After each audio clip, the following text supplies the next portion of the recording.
Words of prayer aim to calm the fear that fills this North Suburban church. For them to just take like that. It's where Yelitza Marquina fights through her pain and tears after she says her father, Andres Marquina, was arrested from his Waukegan home early Sunday morning by Immigration and Customs Enforcement agents. Wow. Just wow. ABC 7 did an absolutely fantastic job for finding a very sympathetic looking daughter of an illegal immigrant in order to put on our TV in order for us to see her cry because her father, who has lived in this country for 30 years, illegally by the way, was just arrested at his own home and now is subject to deportation, and all he wanted to do was have a better life here in the United States of America. Therefore, he should be entitled to have that life without any consequences from immigration, even if he does things like, I don't know, drink and drive, because apparently you have a divine right as an illegal immigrant in order to do so, and this 44-year-old grandfather...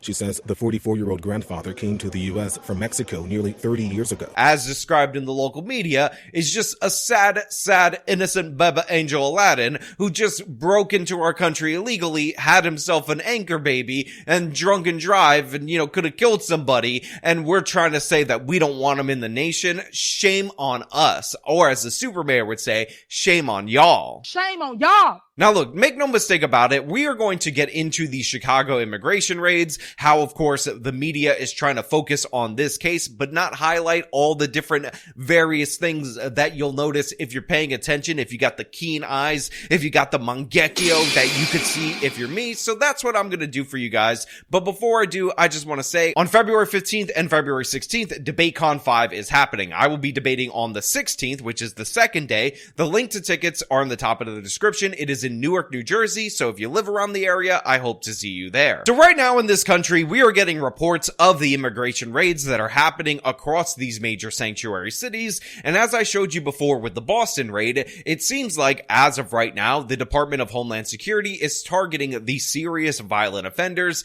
the criminals in this country, these people who already have deportation orders, and I think that's a good step because the left wants to protect all of these people, all of these criminals, and a perfect example of that is the fact that so many of these people committed serious violent crimes, but were released or paroled early and released, not given over to ICE, because these sanctuary city laws are meant to protect even the most criminal migrants. What's your name? Seda.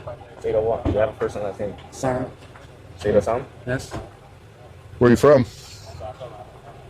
Where I was born or where I'm from? Where are you born? Thailand. You been deported before from the United States? No. Never been deported? I've been in the system before. Yeah. Yeah. What have you been charged with Shots fired. before? I'm not gonna say that. I'm gonna talk to my lawyer. Yeah. Are you a citizen? My mom's a citizen. Your mother's a citizen? Yes. But you're not? Nope. But you've never been deported before? You Dr. Phil. You Dr. Phil. Yeah? How do you know me? No, I seen Dr. Phil, on TV. Yeah? Yeah. Yeah.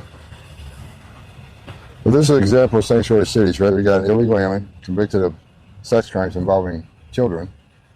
And he's walking the streets of Chicago. However, the local news station down in Chicago decided that they were going to take a bit of a different tact, a bit of an obvious tact, in that they were going to try to find the most sympathetic family of an illegal migrant in order to sell you on the idea that it's just shameful and disgusting that we're daring to have immigration laws in the United States of America, because as you guys well know, we should never have the citizens be able to vote to decide who they want in their country or not in their country when we're talking about having new people with the potentiality to become citizens, because that would be undemocratic for you to demand that your representatives listen to the will of the people. They will open the door because they thought maybe one of us were in trouble or something happened to us. He never did anything that would have been nice. So first of all, I just want to point out a couple of things. This local news report doesn't mention at all what the Chicago Tribune is reporting, which is that this man, Andres Marquina,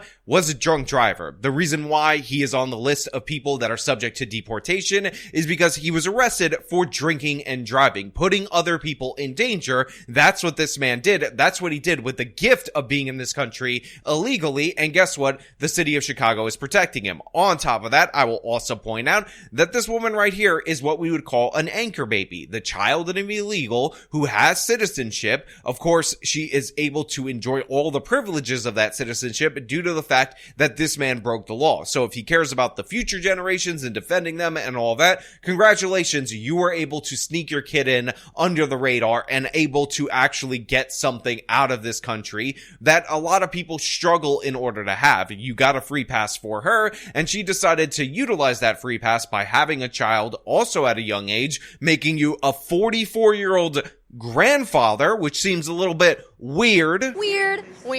Seems a little bit suspicious, if we're being perfectly honest. Also, she has a very suspicious neck tattoo for this innocent bebe angel. Totally didn't do anything wrong. Totally a bunch of law-abiding citizens that have never had any issue at all whatsoever. Therefore, they should all have the right to stay in here, whether they have legal status or not. I also want to add that in my research into Andres Marquina of Waukegan, Illinois, which is not technically Chicago, even though I say it throughout the whole course of this video, my bad guys, that he actually, according to the PPP loan database, received a PPP loan for $5,428. Now, it could be the same exact name in the same exact area of the city of Chicago, but I sincerely doubt it. Now, look, the PPP program was one of the most wasteful programs in American history, but why are we letting people who aren't authorized to be in this country have access to it? Yulitza, who was born in the U.S., is one of many people now seeking legal help at Pastor Julie Contreras' place of worship.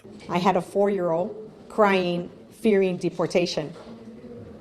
That is not making America great again. So here you have an attorney that was shown hugging the woman that we talked about earlier, you know, the one with the father who was a drunk driver in the city of Chicago and being protected by the city of Chicago's sanctuary city laws for years, despite the fact that he put people in danger when he was drunk driving. And she says, oh my God, as an attorney, I had a 4-year-old little bebe client that was just afraid of being deported on her own. Now, how this 4-year-old knew what was going on in American politics, how she was told to be afraid of this and whatnot, God only knows. It seems like this is a story of something that never happened. But of course, this lady is saying, look, you don't make America great again by deporting serious criminals out of the city of Chicago. And again, they decided to highlight this particular case, obfuscate what this guy actually did, his criminal record, and potential other crimes that he may have committed, and not highlight the actual operation, which, by the way, was filmed with Dr. Phil, where one of the first people that they confronted was somebody who is a child molester who was subject to deportation from Thailand and may have already been deported before, but was just walking the streets in the city of Chicago. Again, the downfall, the problem with the sanctuary city, that people like us walking the street rather than local law enforcement working with federal agents, this is what we're dealing with. Yeah. You've been charged with sex crimes with children? Not really. Not really? And never been deported? Well, Huh. Let's take him in and process and lock him up. Got it, sir. So make no mistake about it, the same laws that this lawyer is advocating for, the same laws that she is going to try to take advantage of in order to protect this woman who she was hugging's drunk driving father, those are the same sanctuary city laws that would protect the person who were to molest that 4-year-old girl if he had the chance, and that's what she's advocating for. And no, we don't make America great again by importing the world's criminals, arresting them for serious violent crimes, and then protecting them, shielding them with sanctuary city laws like it's no big deal. This is the great unveiling of all the different perpetrators in this country that all these left-wing cities were protecting in order to say, oh my God, we're the most wokest sanctuary city that you could ever have, and look at how amazing and wonderful we are. Again, murderers, rapists, robbers, all types of criminals are being rounded up by ICE right now in a very targeted operation. People who have already been subject to deportation orders that are just allowed to linger in there because these cities end up protecting them. So yeah, this woman can smugly say, oh, the little bebe angel 4-year-old, but make no mistake about it, if that guy attacked that 4-year-old, she would be 100% trying to defend him from deportation as well, because that's who this person is. And again, you don't have a divine right from the gods to violate our laws, come into this country illegally, drunk drive, potentially kill someone, and then to be protected from now until the end of the time just because your daughter is going going to cry on television if they take you away. Their concerns coming as ICE agents began to sweep through the Chicago area, from Berwyn, where this cell phone video was captured, to Albany Park, where a Guatemalan immigrant spoke to ABC7 while asking us to hide his identity. I opened the curtain and saw that it said police. When I saw the agents get out, they had the building surrounded. So they entered. They went up and started knocking on the doors really loudly. My children started crying. The fear is that they will detain other people around them, maybe that live there or maybe that just happen to interact with them. And that's why it's important that folks know their rights and they don't have to answer any questions. So again, they bring us another person who's from Guatemala, and he's like, oh my God, I was so scared when they were knocking on the doors. I have my little children in this country. I'm just here for a better life. When the fact of the matter is, being here for a better life is no excuse to violate our laws. And look, I understand the American experiment is wonderful. We have a great nation. Lots of opportunity. I get why these people want to come here, but do we have immigration laws or not? Do we have the right to enforce our laws or not? These are questions that we actually have to answer. I say, yes, we do. And believe me, I got nothing against Latino people. Half of my family's Latino. I appreciate them and everything like that, but they have to come through the proper mechanisms. And no, you don't get to commit crimes and then get released back into the community just because that's how it's worked time and time again in these sanctuary cities. Doesn't mean that's how it's going to continue to work. So I'm glad these people are getting rounded up. And by the way, if they were just churned over to ICE from the jails, from the prisons, they wouldn't have to go into the community. The policy of collateral, which is when they find other illegal migrants when they're looking for their specific criminal targets, is a consequence of the sanctuary city laws that every single person in this segment is advocating for. Arming people with that education in hopes they're prepared for the possible arrival of immigration enforcement. I'm already heartbroken myself, and I can't really imagine little kids whose families are breaking apart because of this. Look, we're going to see this repeatedly throughout this process. As the Trump administration ramps up these deportation efforts, they're going to trot out crying person after crying person.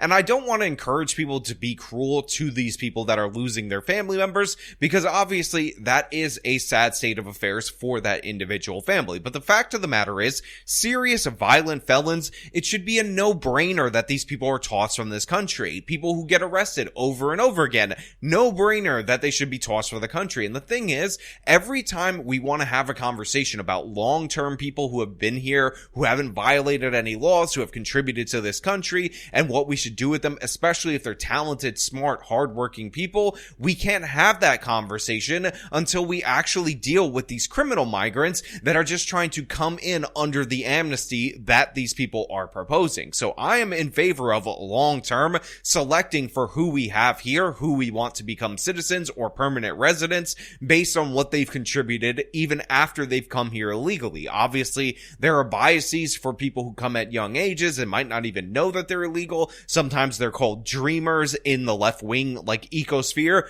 but we can't get to that conversation, in my opinion. We can't even discuss it remotely until we address the serious violent felons and until we disincentivize these sanctuary cities from protecting these people. Why is the state of Massachusetts paroling an illegal immigrant from the Dominican Republic who beat his pregnant wife to death in front of his other child after 17 years and not turning him over to immigration and customs enforcement? Why are they using their sanctuary city laws to protect a murderer of a pregnant woman from deportation? Do they believe that that guy is enriching us all that much in this country?